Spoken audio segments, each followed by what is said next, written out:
Hello there and welcome! I'm so glad you're here today. I'm here today with another Storytime video regarding a toxic friendship that I was finally able to break up. Only took me 3+ years. So, back in university, I met this girl and from day one, straight away, we had a connection. We had so much in common and talking to her was just so easy. We even noticed that we were living in the same area, like 10 minutes away from each other, so we would meet up each other outside of university as well. After graduating, we even started working in the same place, which was not planned, but a nice coincidence. We had no worries at all that working together would mess with our friendship, and in fact, it didn't. So, at the time, she had a lot of problems with her boyfriend and with work as well. Like all of us, she was overworked and exhausted, and so I decided to cover some of her shifts to help her out. It was exhausting, but that's what you do for a friend, right? We also met more frequently outside of work because she needed someone to talk. We would spend hours talking about her relationship and other problems she had going on. You know, what friends do. It wasn't too long ago when I myself had a pretty bad crisis, and we were talking about absolute desperation here.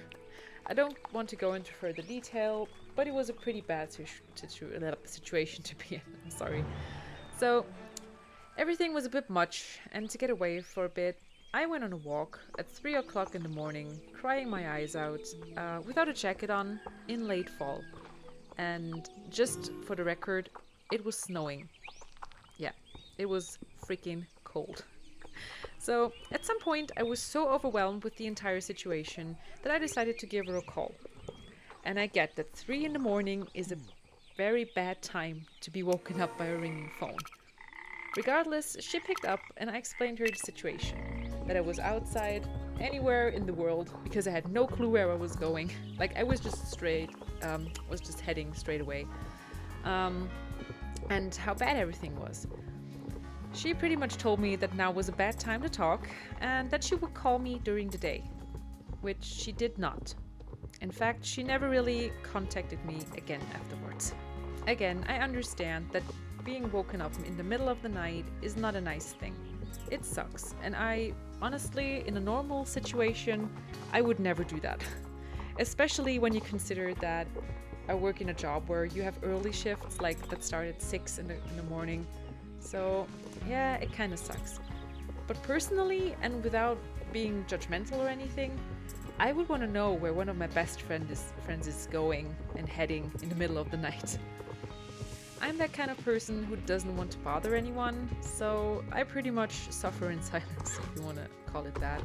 So the next time we would see each other was at work, and we got to talking a bit, but I wasn't very comfortable to open up with other co-workers around, so I asked her to hang out afterwards. She came over and we watched a movie, not really talking because every time I tried to start a conversation, I would be shut down and we would again talk about her problems. After about an hour after the movie had finished, she decided to leave, despite me asking her to stay a bit longer because I really didn't want it to be alone. And I know you could say that that's pretty egotistical for me to say that I don't want to be alone, please stay. But it was a pretty,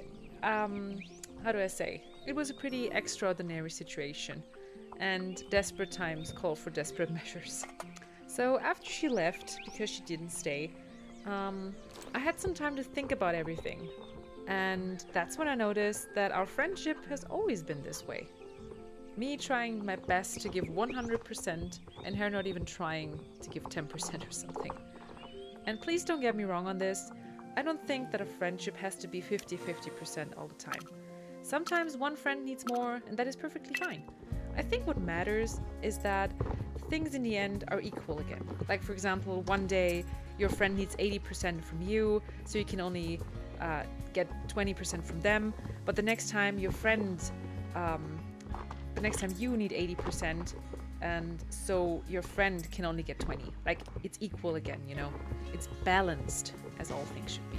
So looking back, even in university, I was the one doing all the work when we had, for example, a group project, because she was too shy to talk. Which I get that it's difficult for some people to talk in front of the class, But that work also included doing research, creating a PowerPoint, etc., which also was my job. I would be the one to reach out to her when she was feeling down, and I was the one to arrange meetings with friends, or like when we were planning on meeting each other. Going even so far as that I would go to her with her to concerts, bars, stuff like that, you know, which weren't my cup of tea, just because she didn't want it to be there alone. I can count the time she made the first step on one hand, and that over the span of years. It has gotten to a point where I'm not even interested anymore in a friendship, or I wasn't even interested anymore in a friendship. We would still talk nice at work because, you know, that's a professional environment and I don't want any trouble there. And, you know, I think that you can talk nice to a coworker and not be friends with them, because that's like 90% of what coworkers are. You talk to each other and you're nice to each other, but you wouldn't, you know, spend your free time with this person. At least for me, you know, maybe you have coworkers or school friends who are best friends outside of school or work. So I started to distance myself and noticed that since I wasn't the one starting the conversation, we didn't talk anymore. We didn't visit each other anymore.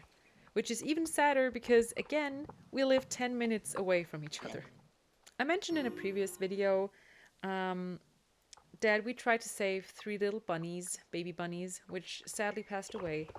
And I was very heartbroken, and it still hurts to talk about them, to think about them.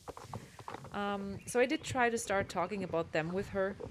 Her response could be summed up with, "That's a pity anyways." Like, which is not only disrespectful in my eyes, but also pretty painful, because it plays down, you know, your sad emotions. Like, yeah, why are you sad now? As some of you know, I was able to buy my heart horse, and funny enough, ever since she found out about it, she started to reach out to me much more often. And you might think that she maybe had a change of heart and understood that it was her turn now, but I'm personally convinced that she only wants to hang out again so that she can see the horse. It's pretty obvious, because the only topic she talks about now is the horse. Where is the horse now? When are you gonna have it? Is he like beginner friendly and stuff? It's never how I'm doing or what's new in my life or, you know, stuff like that. It's just the horse. So that for me personally was the final straw to finally end the friendship, because I'm worth more than just being used and getting taken advantage of. I'm not gonna lie, it was a very difficult step, because, you know, from the start on we clicked so much, and it was, you know, we had a lot of nice times and we did a lot of fun things together. We had a lot of good times, but at some point, you know, the relationship is just, or friendship in this case, is just so one-sided that it's not really a friendship anymore. And it honestly drains so much energy. I remember, or when I think back, I often notice that after meeting and after hanging out with her, I was just mentally and physically exhausted. Meeting each other wasn't fun anymore. You know, it was always more exhausting and more frustrating than actually having fun. And I get that friendships and social interactions can be exhausting and tiring, but if 90% of the time you feel tired and demotivated after seeing someone, that's not a good sign. So yeah, I'm worth so much more than just being used, and so are you.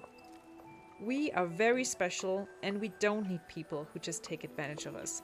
We are worth so much more. Me and you both. And it's not our fault if people fail to recognize this. If they fail to see our worth, it's not our job to fight for the friendship or the relationship or whatever. Thank you very, very much for watching. If you want to share a story of a toxic friendship, relationship, whatever, feel free to do so in the comments below, but only if you feel comfortable with doing so. These are pretty difficult topics and tend to be very emotional, so I only want you to share your story if you feel comfortable and really want to share it. Always remember that you are amazing. I hope you have a lovely day, and remember to stay as amazing as you are. And if today is not a very good day, keep in mind the next day is going to be so much better. I really hope to see you next time. And until then, bye!